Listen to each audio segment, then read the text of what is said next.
He thought he was just helping a stranger, until the alien girl claimed him as her mate. The storm and the stranger. The rain hammered Port Andara like fists against metal, relentless and cold. Luka Chen pulled his jacket tighter as he locked the side door of Markov's welding and repair, his shift finally over after 12 grinding hours. The coastal district was nearly empty at this hour, just the hiss of rain on pavement and the distant groan of cargo ships in the harbor. He should have gone straight home. Should have climbed the rusted stairs to his one-room apartment above the shop and collapsed into bed. But something made him pause, a sound beneath the storm's roar. A whimper, soft and desperate. Luka turned toward the loading yard where old shipping containers sat stacked like forgotten toys. His work boots splashed through puddles as he approached, his welder's gloves still stuffed in his belt. Between two containers, barely visible in the shadows, someone was huddled against the metal wall. "Hey," he called out gently, crouching down. "You okay?" The figure flinched. In the dim light from a distant street lamp, Luka saw her, a girl, soaked to the bone, shivering violently. But it wasn't just the rain that made him stare. Her skin was purple, a soft lavender hue that seemed to catch what little light there was. Her dark hair clung to her face, and when she looked up at him with wide, frightened eyes, he saw something otherworldly in their depth. "Please," she whispered in accented human dialect. "Don't tell them." Luka didn't hesitate. He'd worked in Port Andara long enough to know that questions could wait. He shrugged off his jacket and draped it over her shoulders. "Can you walk?" She nodded weakly, and he helped her to her feet. She was lighter than he expected, trembling like a bird. Together they made their way to the metal staircase behind the shop. His apartment was small and cluttered, tools on the table, welding blueprints tacked to the walls, but it was warm and dry. He guided her to the only chair and grabbed a towel from the bathroom. "Here, dry off. I'll make something hot to drink." She watched him with an intensity that made him nervous as he moved around the tiny kitchen. Her fingers clutched the towel, but she didn't use it, just stared at him like she was trying to understand a puzzle. "I'm Luka," he said, setting a steaming mug of tea in front of her. "You don't have to tell me your name if you don't want to, but you're safe here." The girl's eyes glistened. She reached for the mug with both hands, inhaling the steam. "Neris," she finally said. "My name is Neris." As she drank, Luka noticed something strange. On her collarbone, just visible beneath her torn shirt, a silver marking began to shimmer faintly. It looked like interwoven lines forming a symbol he didn't recognize. Neris noticed his gaze and touched the spot, her expression shifting to something between wonder and fear. "What is that?" Luka asked carefully. Neris looked up at him, and for the first time she smiled, sad and beautiful. "A beginning," she whispered. "Or perhaps a fate." The unwanted promise morning light filtered through the grimy window of Luka's apartment, casting soft rays across the workshop below. Neris sat curled on his bed he'd taken the couch, watching the sunrise with an expression of quiet amazement. Her purple skin seemed less vibrant in daylight, more like bruised petals, but no less striking. Luka stirred awake, his back protesting the lumpy couch. He found her staring at him with those impossibly deep eyes. "Coffee?" he offered, rubbing his neck. "What is coffee?" Her voice was clearer now, stronger. He couldn't help but smile. "You're about to find out." As they sat across from each other at his small table, sharing the bitter brew and stale bread he'd toasted, Neris finally began to speak. Her words came haltingly at first, then faster, like a dam breaking. "I am from Sivara, a world of crystal cities and 3 moons. I was promised." She touched her collarbone again, where the silver marking had dulled but remained visible. "To Warlord Kess of the Northern Dominion, a political union. My family's debt paid with my life." Luka set down his mug. "You ran away. I escaped. Stole a transport pod, crashed in your ocean." Her fingers trembled around the cup. "I would rather die free than live as a trophy." "You won't die," Luka said firmly. "Not on my watch." Neris looked at him then with such intensity that he felt exposed. "The heart thread," she whispered, gesturing to the marking. "It appeared when you carried me from the rain. When you asked nothing, wanted nothing, just helped. I don't understand." She leaned forward, her voice urgent. "On Sivara, we believe souls recognize their true companions. Not through desire or beauty or power, but through essence. The heart thread appears only once in a lifetime, when a Severan soul meets its perfect reflection. She paused, her eyes glistening. It appeared for you, Luca Chen. You are what your people might call my soulmate. The word hung between them like a fragile thing. Luca felt his chest tighten.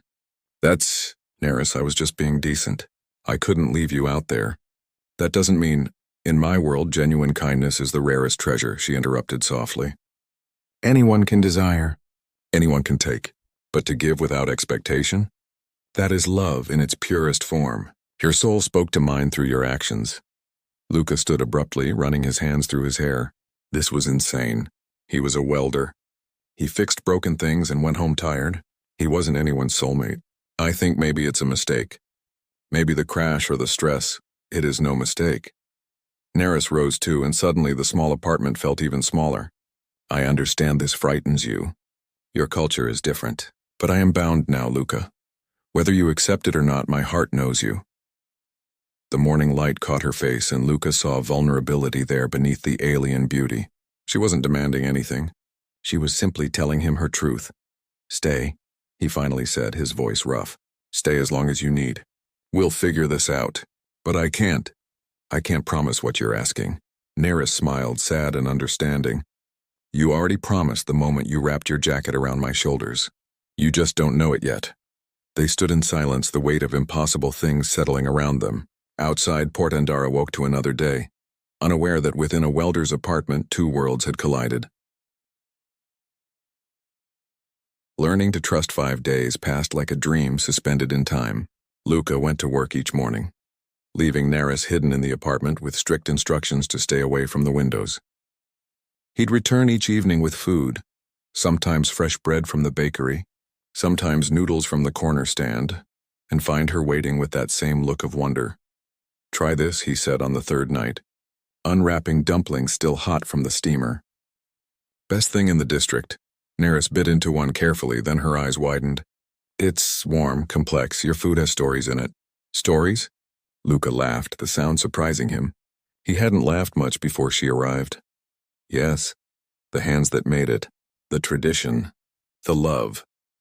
She licked sauce from her fingers unself-consciously, and Luca found himself staring before looking away. She asked him endless questions about human life. Why did people work jobs they hated? What was the purpose of music? Did humans believe in anything beyond what they could see? Luca, who'd never considered himself philosophical, found himself thinking harder about his answers than he ever had about anything. In return, Neris painted pictures of Savara with her words. She described cities that grew like crystals from the ground, towers that sang in the wind, markets where memories could be traded like currency.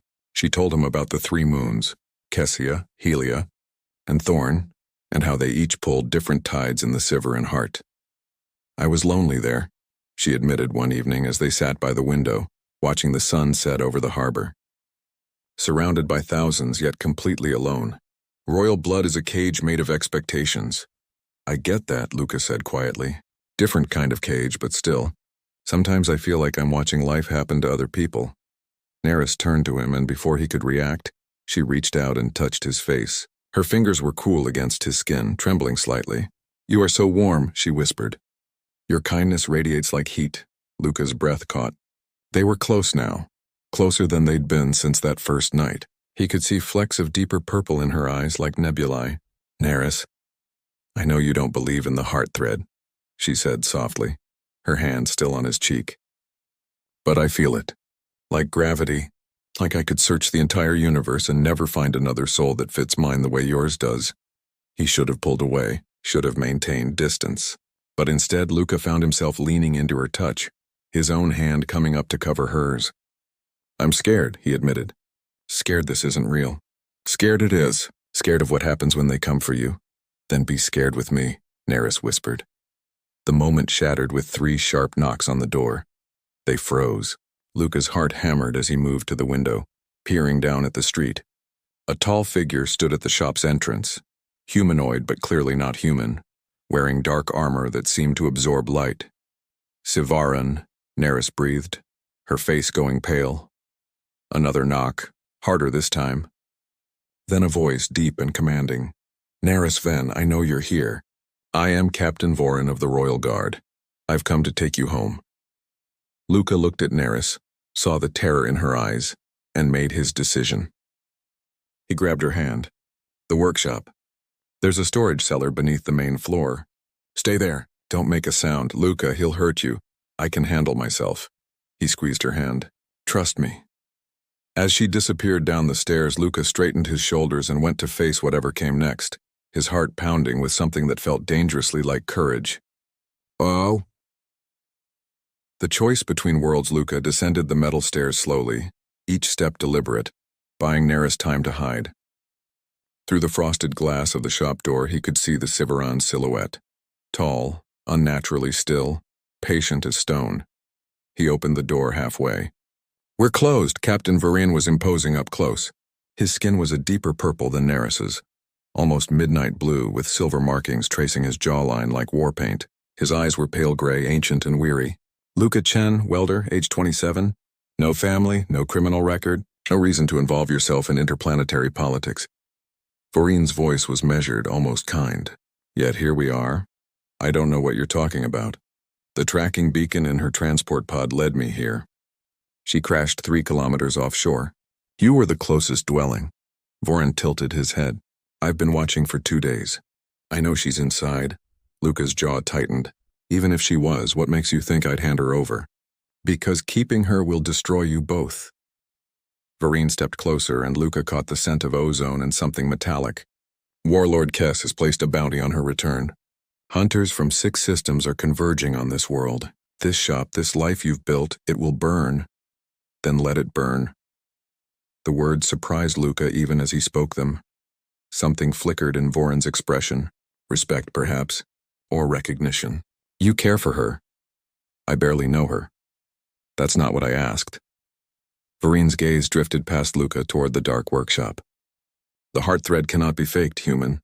If she bears the mark for you, then something profound has occurred. But love, however pure, cannot stand against empires. Love? Luca laughed bitterly. She's running from a forced marriage. I'm just helping someone in trouble. Are you? Vorin's eyes pinned him. Then let me take her. Let her fulfill her duty. Let this end cleanly.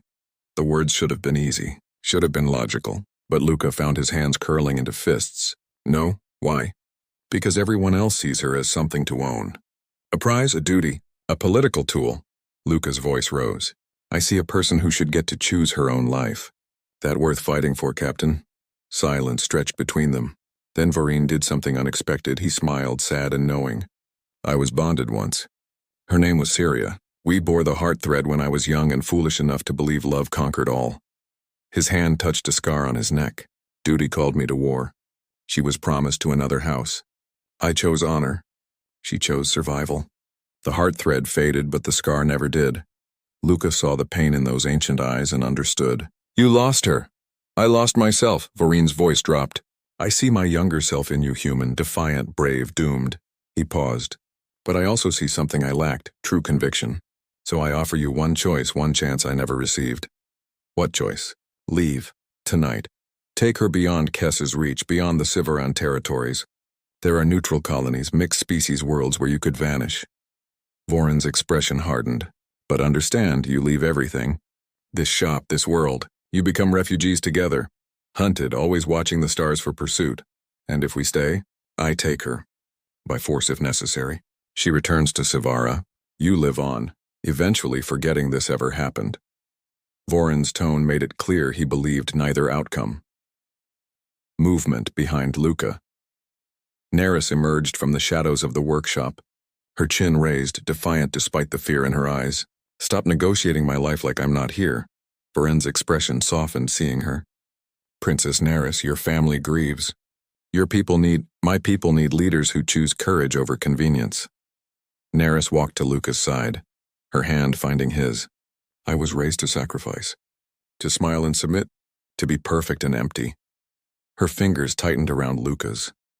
He showed me that kindness without ownership exists, that someone could see me, not my title, not my bloodline, just me, and still choose to help. Luca looked down at their joined hands, then at her face, seeing past the alien beauty to the fierce spirit beneath. Something shifted inside his chest, a warmth spreading like sunrise. I'm not a princess with you, Neris continued, looking up at Luca. I'm just Neris, and you're just Luca. Two people who found each other in a storm. Her voice broke slightly. I can't go back to being a thing, not after feeling like a person. Luca's heart pounded. This was insane. Leaving Earth, his life, everything he knew, for a girl he'd met less than a week ago. But when he looked at her, really looked, he didn't see an alien or a stranger. He saw someone who made him feel alive for the first time in his forgettable life. The transport I arrived in has fuel enough for one jump, Vorin said quietly. To the Meridian colony. After that, you're on your own. You'd help us? Neris breathed. I'd help myself sleep at night. Vorin's smile was bitter. Someone should get the ending I didn't. You have 2 hours before my superiors expect my report. Use them wisely. As Vorin turned to leave, Luca called out, Why? Really? The captain paused at the door. Because watching you two is like watching ghosts. And I'm tired of mourning what might have been. He glanced back one last time. Don't waste it, human. Love this fierce comes once in a lifetime, if you're lucky. When the door closed, Luca and Neris stood in the dim workshop, the weight of an impossible decision pressing down. She looked up at him, hope and fear warring in her expression. I can't ask you to give up your world, she whispered. Luca pulled her closer, his hands framing her face. The silver marking on her collarbone pulsed with light, and he felt an answering warmth in his own chest. You're not asking. I'm choosing. His voice was rough with emotion. I've spent 27 years feeling like I was waiting for something. Maybe it was you. Luca, he kissed her. Soft at first, tentative, then deeper as she melted against him. She tasted like starlight and storms, and when they finally pulled apart, both were breathing hard. Is this real? She asked against his lips. It's the realest thing I've ever felt, he answered. The heart thread marking blazed bright between them, and for the first time Luca saw a faint mirror of it appear on his own skin, glowing through his shirt. Two souls recognizing each other across the vast darkness. They had 2 hours to pack a life, 2 hours to become fugitives, 2 hours to choose love over everything else. It wasn't enough time, it was more than enough. A new horizon. The transport ship was smaller than Luca expected, barely larger than a cargo van, all dark metal and humming energy cores. Vorin stood beside it in the abandoned dock sector, arms crossed, watching as Luca and Neris approached with a single bag between them. Everything you're bringing? The captain asked. Luca looked at the worn backpack containing clothes, tools, and a photograph of parents he barely remembered. Everything that matters. Vorin nodded approval. The Meridian colony is 3 days' travel. It's rough, miners, traders, refugees from a dozen worlds. No one asks questions. No one cares about Siveran politics. He handed Neris a data chip. Coordinates and false identity papers. You're merchants now, married. He almost smiled at their reactions. It's the simplest story. Thank you, Neris said softly. For your mercy. Thank me by surviving. Vorin's expression grew distant. Build the life I couldn't. Make this defiance mean something. As Luca helped Neris into the transport, Vorin caught his arm. She's leaving behind more than you understand. Immortality, power, purpose, every comfort her world could offer. Don't make her regret it. I won't, Luca promised and meant it. The interior was cramped but functional. 2 seats, basic navigation, sleeping pods built into the walls. As the engines whined to life and the transport lifted, Luca watched through the viewport as Port Endara grew smaller, Earth dropping away like a stone into darkness. Regrets? Neris asked, her hand finding his. He looked at her, this impossible, beautiful creature who'd stumbled into his ordinary life and set it on fire. Not even one. The first day in transit was adjustment, learning the ship's systems, eating ration packs that tasted like cardboard, trying to sleep in pods designed for Siveran physiology. They took turns in the pilot seat, watching stars stream past like tears. The second day, they talked. Really talked. Luca shared memories of growing up alone, bouncing between foster homes, finding solace in the mechanical logic of welding. Neris described palace life, the endless etiquette lessons, the crushing expectations, the way she'd felt like a ghost in her own body. I used to watch ships leave Sivara, she admitted, curled in the co-pilot seat, and dream of just disappearing, becoming someone else, somewhere else. Be careful what you wish for, Luca teased gently. She smiled. Best wish I ever made. On the third day, as Meridian Colony appeared on the view screen, a sprawling station orbiting a rust-colored planet, Neris grew quiet. What if we can't make it work? She asked suddenly.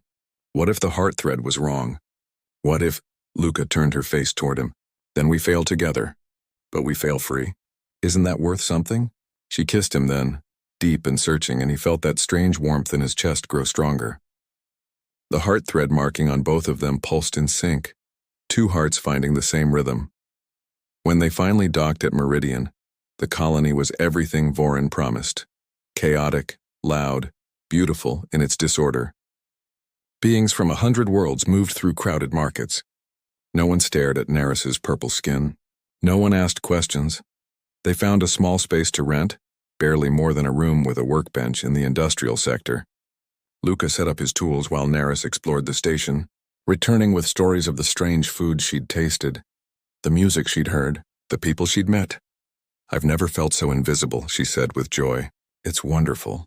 Within a month, they'd established a small repair business.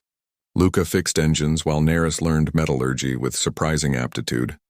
They worked side by side, their hands sometimes brushing, small touches that meant everything. One evening, after closing the shop, they stood at the observation deck watching ships arrive and depart. Neris leaned against Luca, his arm around her waist, both of them comfortable in the silence. Do you miss Earth? She asked. Sometimes. The ocean. Real coffee. He kissed the top of her head.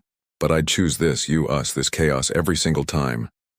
She turned in his arms, her purple skin luminescent in the starlight. I love you, Luca-chan. Not because of the heart thread. Not because you saved me, but because you make me want to be brave. I love you too, he said, the words easier than he'd imagined. You make me want to be more than I was. They kissed under the light of 1,000 suns, two refugees who'd found home in each other. The heart thread markings blazed bright, then settled into a steady glow, permanent now, unbreakable. Around them, the station hummed with life. Somewhere in the galaxy, hunters might still search, warlords might still rage, but in this moment, in this place, they were simply Luca and Neris, two people who'd chosen love over everything else. Where to next? She asked, gesturing at the viewport full of stars. Luca smiled, pulling her close. Anywhere, everywhere, as long as it's together. And in the vast darkness of space, among countless worlds and infinite possibilities, two souls continued their journey, bound not by duty or fate, but by the simple, revolutionary choice to love freely. The stars owed them nothing, but they had each other, and that was everything.